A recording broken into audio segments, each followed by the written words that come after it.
अरे क्या माँ माँ कर रहा है, बकरी का बच्चा है क्या? अरे माँ मजाक छोड़ो, मुझे फाइनली वो मेन चौराहे वाली दुकान मिल गई है।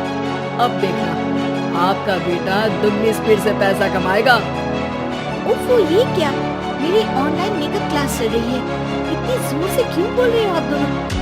अरे मेरी धर्म पत्नी जी, मेकअप क्लास बाद में करना, वो चौराहे वाली दुकान मिल गई है हमको। अरे वाह, रुको मैं अपनी माँ को फोन लगाकर बता देती हूँ। अरे मैं भी अपने रिश्तेदारों को बता देती हूँ, कितनी खुशी की बात है। हाँ, मैं भी अपने दोस्तों को बता देता हूँ, 1 हफ्ते बाद रजिस्ट्री है। बस घर में खुशी का मौका था। उन तीनों ने अपने अपने फोन उठाए और लोगों में बात फैलाना शुरू कर दिया। और रही सही कसर श्वेता बहू ने अपने पड़ोस में सबको बताकर कर दी। अरे वर्मा आंटी, अब हम भी जल्दी कार ले लेंगे, घर का रेनोवेशन होगा और ठाट से रहेंगे हम भी। अरे ऐसा क्या हुआ? लॉटरी वाटरी लग गई है क्या? अरे इस बार चौराहे वाली मॉल में हमको भी दुकान मिल गई है, दुकान नंबर 21, जो एकदम चौराहे पर है। अब ग्राहक बढ़ेंगे तो आमदनी भी बढ़ेगी ही ना। अरे वाह, कितनी खुशी की बात है। मैं बहुत खुश हूँ तुम्हें इतना खुश देख के। बाकी एक बात कहूँ, सबको मत बताते फिरना, किसी की नजर लग जाएगी तो खुशी की खबर वापस लौट जाएगी। हैं? ऐसे थोड़ी ना होता है, अब डरा रही हो। अरे सही कह रही हूँ, काली नजर कहते हैं इस चीज को, जब आप किसी को कुछ बताओ और वो काम बिगड़ जाए। अरे लेकिन मैं तो... तुमने सबको बता दिया ना? हाँ, फोन लगा लगा के। अब बच के रहना, काली नजर बड़ी खतरनाक होती है। श्वेता इतनी खुश रहती है कि वो वर्मा आंटी की बात पर ध्यान ही नहीं देती, जबकि पड़ोस में और भी लोगों से खुशी की खबर शेयर करती रहती है। अगले दिन राजेश बहुत दुखी होकर घर आता है।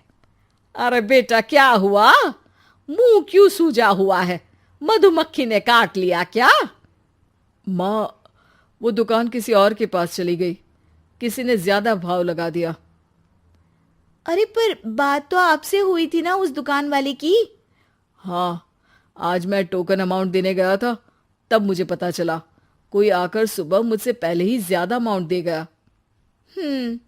काली नजर। क्या क्या कहा? वर्मा आंटी ने समझाया था कि किसी को बताना मत, वरना काली नजर लग जाएगी। अच्छा, तुम्हें उनकी बात मान लेनी चाहिए थी। उनकी बात मान लेती, लेकिन उसके पहले ही सबको बता चुके थे ना हम तीनों।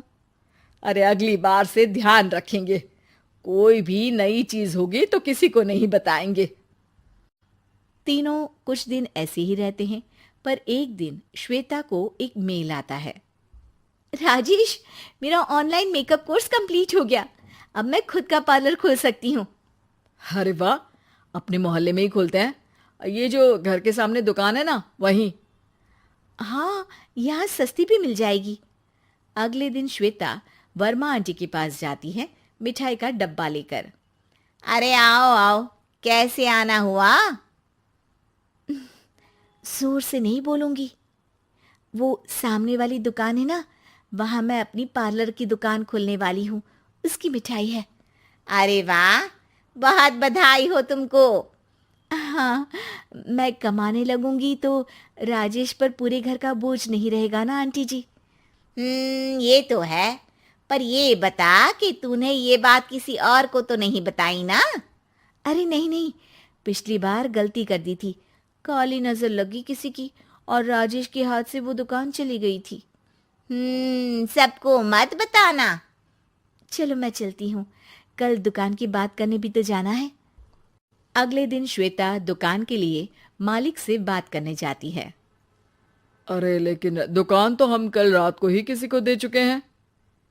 कल ही? हाँ कल ही, 2 दिन बाद कोई यहाँ पार्लर भी खोल लेगा, अब कहीं और दुकान देख लीजिए। अरे पर हमको भी तो पार्लर ही खोलना था। हाँ भाई, ये एक ही दुकान है, आधी आधी तो नहीं दे सकता ना मैं। राजेश और श्वेता घर पर हताश होकर आ जाते हैं। इस बार तो किसी को बताया भी नहीं था, अब किसकी काली नजर लग सकती है? सुनो, तुमने माँ को बताया था क्या? अरे कैसी बात कर रही हो, माँ की नजर थोड़ी ना लगेगी। पक्का तुमने किसी को नहीं बताया था ना? सिर्फ वर्मा आंटी को बताया था, उन्होंने ही मुझे किसी को नहीं बताने को कहा। अरे यार, तुम भी सही हो, मेरी माँ को नहीं बताने को कह रही हो, पर वर्मा आंटी को बताना तुम्हें जरूरी लगा। अरे वर्मा आंटी ने ही तो काली नजर के बारे में बताया था ना, वो हमेशा हमारा भला ही तो चाहती है। मेरी माँ भी हमारा भला ही चाहती है। अरे पर चिल्ला क्यों रहे हो? बात नहीं कर सकते क्या आराम से? नहीं आता वो आराम से बात करना, और करना भी नहीं चाहता हूं मैं। दुकान जाने का दुख गुस्से में बदल गया था और राजेश और श्वेता में बात बंद हो गई थी। 2 दिन बाद मोहल्ले में पार्लर का इनॉग्रेशन हुआ, जिसमें मोहल्ले के सभी लोगों को बुलाया गया, पर श्वेता, राजेश और माँ नहीं जाते। माँ, अंदर आ जाओ, क्या देख रही हो? अरे नया पार्लर देख रही हूं अपने आंगन से। देखो, माँ को दूसरे का सुख देखने में कितना मजा आ रहा है, मेरा दुख नहीं दिख रहा इन्हें। यहाँ मेरा पार्लर भी तो हो सकता था। अरे चुप रहो यार, हर बात में लड़ाई क्यों ढूंढ रही हो? राजेश और श्वेता फिर बहस करने लगते थे। तभी माँ ने दोनों को बाहर बुलाया। अरे जरा देखो तो, दुकान चलाने वाले का बोर्ड पर नाम क्या लिखा है? श्रुति वर्मा। गाड़ी निकाले बेटा, हमें कहीं जाना है। काली नजर का इलाज कराने? राजेश अपनी बाइक निकालता है। तीनों ट्रिपलिंग कर रहे हैं। माँ राजेश को उस मॉल वाली दुकान पर लेकर जाती है जहां राजेश अपनी दुकान खोलने वाला था। यही दुकान लेना चाहता था ना तू?